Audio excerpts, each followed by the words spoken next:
Hello and welcome to another festive edition of Mattanory. This is a slightly different Yuletide one, Christmassy one, however you wish to celebrate. This one is called the Yule Fairies, a Winter Solstice story. And it is dedicated to young Connie and her mummy, Katie.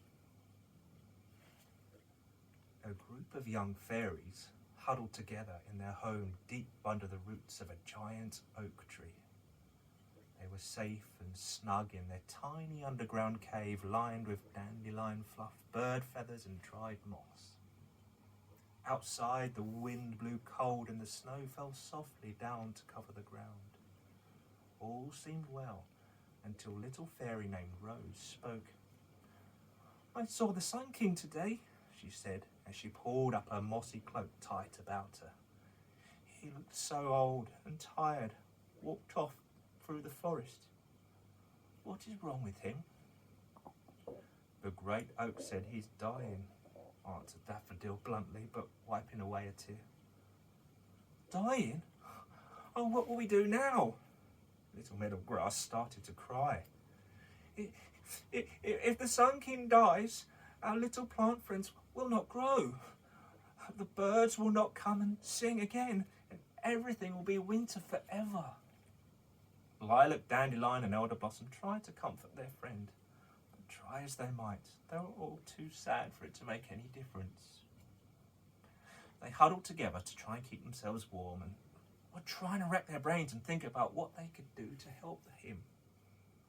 They were quite well versed in herb lore and healing plants, but this seemed beyond their knowledge. All seemed hopeless. Suddenly there was a loud knock at their very tiny door. "Open up, fairies!" called a loud voice. "Why are you hiding inside instead of joining us in our solstice celebration?"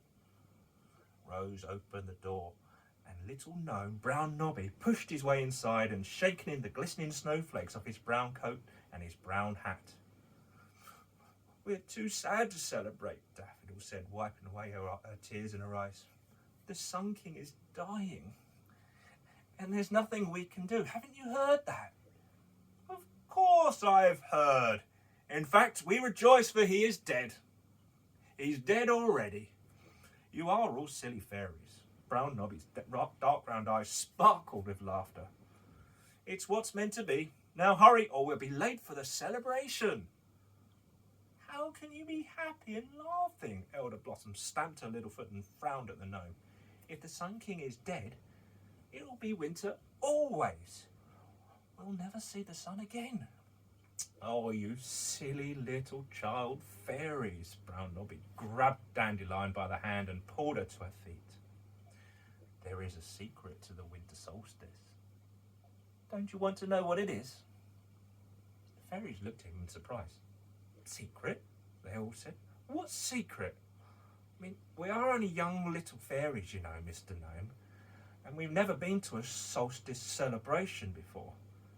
But how can we celebrate the death of the Sun King?" Come and see, get your capes and come with me." Brown Nobby danced and jigged around the room. "Hurry, hurry, and don't be slow, to the sacred oak grove through the snow." And he danced out of the door and disappeared. "What did Mr. Brown Nobby mean?" Rose asked as she gathered up her cloak of dried rose petals held together with cobwebs and lined with goose down. "I don't know, but the lady lives at the sacred grove." Meadowgrass pulled on her hat. "Perhaps if we go to see the goddess, she can explain what Brown Nobby was all talking about."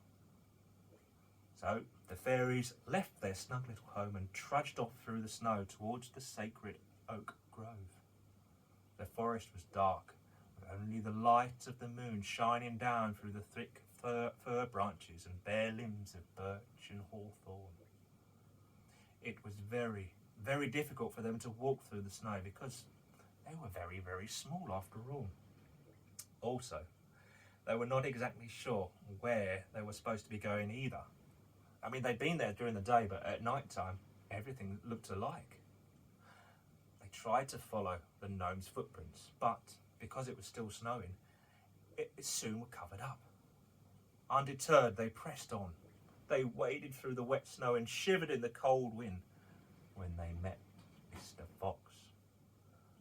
"And where are you going, fairies?" the fox asked. To the sacred grove solstice celebration. But I think we're lost," they answered. They were cold and shivering. "Climb on my back and I'll take you there, silly fairies. Come on, I can do it more swiftly than you'll ever go." The fox knelt down so the fairies could climb up his nose, onto his head and down his back. And then he raced off through the dark. "Listen," Lilac said as they neared the grove of the sacred trees. "Someone is singing happy songs. A lot of someones." The beautiful music carried over the cold, still moonlit air. It was the most beautiful music the fairies had ever heard. The fox carried the fairies right into the edge of the stone altar in the centre of the grove, then knelt down. "Look," said Elder Blossom as they slid to the snow-covered ground. "There's the maiden, and the mother, and the old wise crone, and many other little people.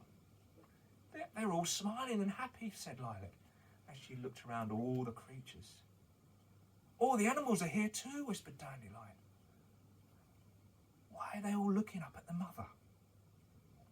The fairies moved closer to the three ladies seated on the stone altar, and the mother held a bundle close in her arms, smiling down at it. The maiden reached down and took the fairies gently into her hands. She held them close to the mother so they could see what she held. "A baby," the fairies cried. "A new little baby. Oh, look how he glows."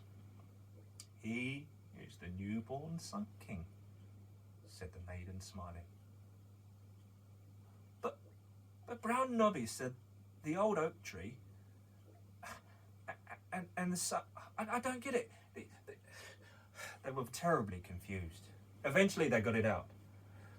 Brown Nobby and the old oak tree said the Sun King was dead. How can this little baby be the Sun King? That is the great secret of the Winter Solstice.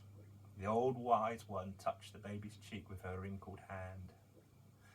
Every year the Sun King must come to the sacred grove during the darkest days of winter, where he dies. I take his spirit up and put it into the mother, who gives him new life again. This is the way for all creatures, not just the Sun King." "So you mean everything lives and everything dies and everything lives again?" The fairies looked down in wonder at the baby Sun King nestled in the arms of the mother. "Yes, little ones," answered the old wise crone. "There is never an end to life, only transition and renewal." She smiled at the fairies. "This is the great mystical secret of the Winter Solstice." The fairies laughed because they were so happy.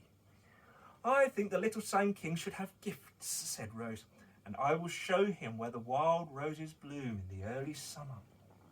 And I will teach him to call the birds and listen to the songs of the wind," exclaimed Dandelion.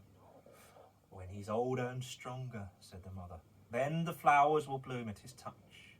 The birds will return to sing their songs, and the air will be warm from his breath, and winter will be gone for a time. Then the Sun King will run and play with you in the forest." The little fairy sang to the baby Sun King songs of the coming spring and the sweet-smelling flowers, the bumbling bees, and all the secrets of the forests. And all the creatures within the sacred grove sang with them too. Then the fox took them back to their snug home under the roots of the giant oak tree, because it was time to go. They dreamed wonderful dreams, waiting for the warmth of the spring and the fun they would have with the little Sun King. Merry Christmas, everybody.